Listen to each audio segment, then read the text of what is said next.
નમસ્કાર મિત્રો, વિવેક કુકબુક રેસીપીમાં આપનું સ્વાગત છે. આજે આપણે બનાવીશું ગપગોટા. હવે આપણે આ સોજી લઈ લીધો છે, એને આપણે દહીં નાખીને એમનું બેટર બનાવી લેશું.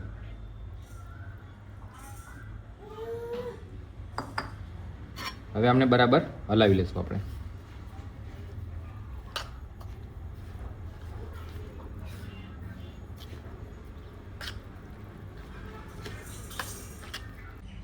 હવે આપણું આ બેટર બનીને તૈયાર થઈ ગયું છે અને 30 મિનિટ માટે રહેવા દેશું આપણે. બેટરમાં આપણે આ બધા શાકભાજી એડ કરશું: ડુંગળી, ગાજર, મરચું અને ટમેટું.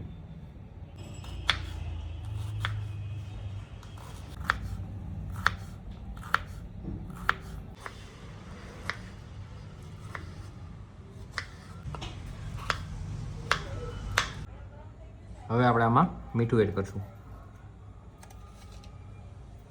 આ બધા આપણા શાકભાજી કપાઈને તૈયાર થઈ ગયા છે. હવે એને આપણે બેટરમાં એડ કરી દઈશું.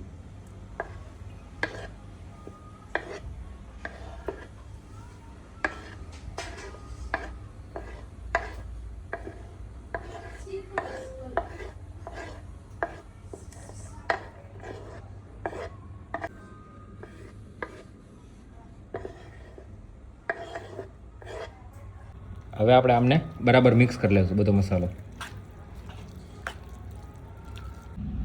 આપણે બેટરમાં ખાવાનો સોડા એડ કરશું.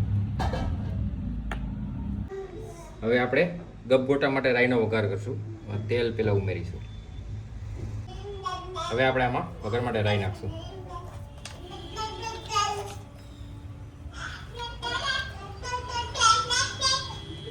હવે આપણે રાઈનો વઘાર આમાં એડ કરી દઈશું.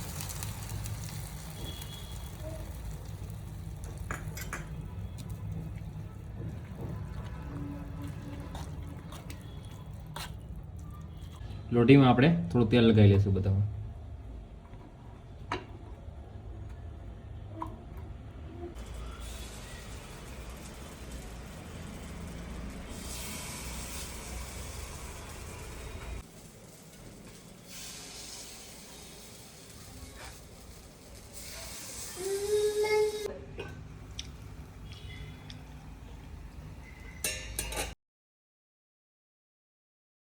હવે આપણા ગપગોટા બની રેડી થઈ ગયા છે.